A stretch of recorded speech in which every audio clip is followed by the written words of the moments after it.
You have got to check out your screen. Look at this. That extreme heat that scorched the country and is continuing to do so had baseball players keeled over. My goodness. Zach and Haley, you look at this, and here's the problem. So this is Ellie De La Cruz on the Reds, and, of course, Mariners relief, Trent Thornton. They fell ill playing in this extreme heat. It wasn't just they fell ill. They were literally throwing up.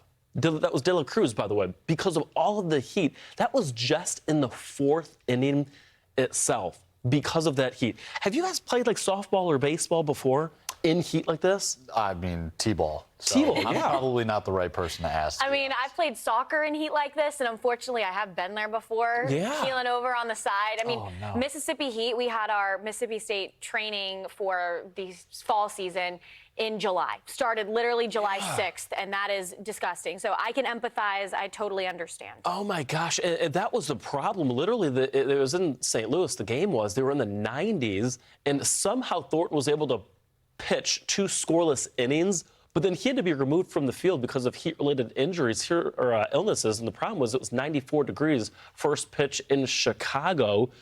And that is exactly what you kind of would expect. I've been in I played softball and baseball when I was younger, and this can be really dangerous. So happy that they were at least able to get off the field in time.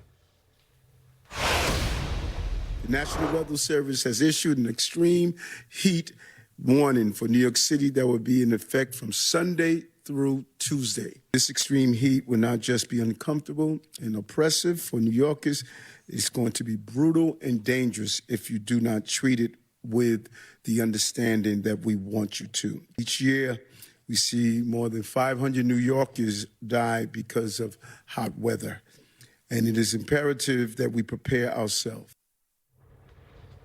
Heat will be the name of the game for the next few days. It's spreading across portions of the Great Lakes and the Midwest as we speak, causing temperatures to rise anywhere from 10 to even 25 degrees above their normal stages. Humidity levels also just soaring. When you've got dew points in the 60s and 70s, you get really uncomfortable, really oppressive. The morning hours, whether you're in Baltimore or Des Moines, Iowa, we are already into the 70s. We are going to be feeling well over 100 degrees as we move from the Central Plains to the Northeast over the next few days. Lock in, folks. This is going to continue all the way through the middle of the week, with this large dome just really taking a grip across the 95 corridor, but backtracking all the way even into the North Gulf states. Sinking air means that we won't have much cloud cover in sight. There's really not any relief and any way to fully escape this. We'll just be baking under pure sunshine, which is why Charlotte is going to be reaching the century mark come Tuesday afternoon. Raleigh, let's go past that point. 101 to 102 right there in our nation's capital. And as far north as Boston, we're going to be dealing with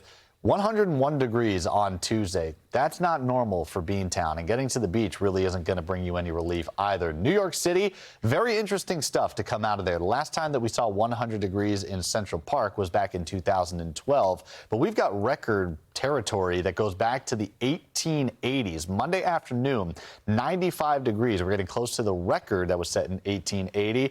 Tuesday, we're just going to be shattering it. But Central Park is also interesting because it's very lush. I'm actually going to be bringing in our producer, Marissa, very talented meteorologist as well. Can you give us a little background on these Stevenson screens, where the location of this temperature gauge is in Central Park, and how it differs from, say, LaGuardia or JFK? Hi, Zach. Yes, this is, my name's Marissa Lautenbacher, Fox Weather Forecast Center meteorologist. And essentially, Central Park, how it works is it has a Stevenson shelter. So if you've ever seen one, you can actually see it at Central Park at Belvedere's Castle.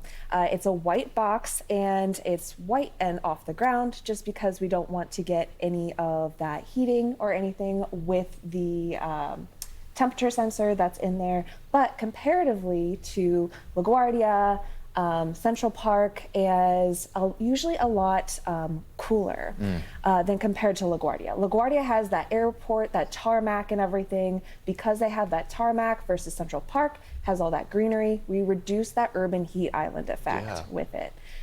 So essentially, and then also comparatively to JFK, is also a lot cooler because of that ocean effect. Yeah, you get some of that onshore flow. That wind is going to help relieve things just a little bit. But Central Park may actually be noticeably cooler than any other locations around Manhattan because you start to get some of the concrete, some of the wind has just died down. There's really not a lot going on. So what's amazing here is the records go back to 1869, and just about 2 decades later was when those true records were settling in, again, for Central Park itself. So we'll see how it goes between Monday and Tuesday. That seems to be the worst of it. After that point, we want to subside. I say subside. We go down to 94. But there is some rain and thunderstorms possible for the middle of the week along the 95 belt from Boston all the way down towards Baltimore. So with any luck, that may actually drop our numbers, or at least drop the humidity to a point where we find some relief. We'll have plenty more on the heat through the course of the next few days here on Fox Weather.